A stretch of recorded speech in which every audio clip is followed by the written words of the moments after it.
Hordoftoota keenya warra chaanal keenya daawwataa jirtan akkuma agartanii asallaa jirra. Asallaa daawwataa jirra. Nu wajjin daawwadhaa. Agartanii sabskiraayib godhaa. Asallaa kun asallaa keessa jirra. Asallaa isin daawwachiisaa jirra. Waaw let's go nu wajjin daawwadhaa.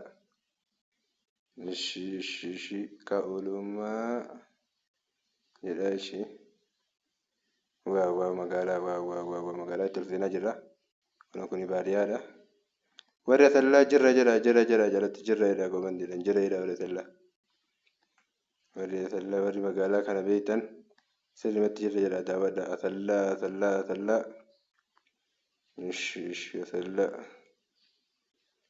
Asallaa maashaa Allah waaw.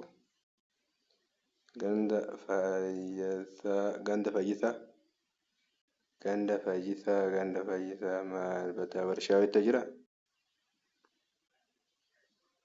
Maqaadhaan dhaayyee warshaa ajaa'ibatti jira.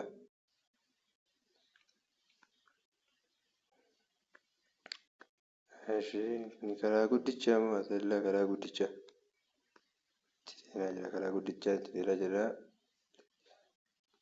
Baalee bakka Baalee karaan Baalee fiduu Baalee asallaa warshaa jira Baalee asallaa. Waaw.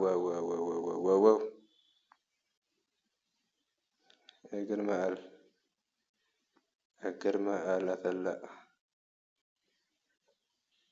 Haafizaa Faaluur warshaaleen ni jira. Akkuma agartan wajjin daawwadhaa. Asallaa.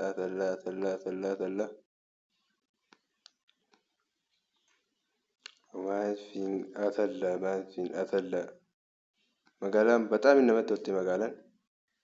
Magaalaan haxaamitti haalli isii mijaa'aadha jechuudha. Haalli isii akka ajaa'ibaa mijaa'aadha haalli isii asallaa.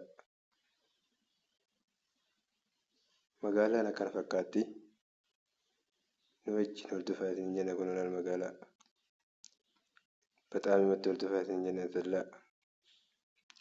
Asallaa daawwan ilaashi. Asallaa karaan isii guddaadha. Bataamitti.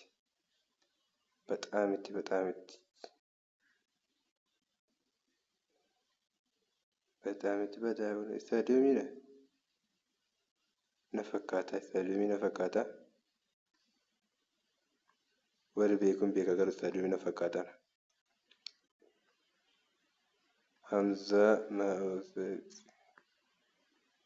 kana maaltu jira? Masgiida itti jedhama.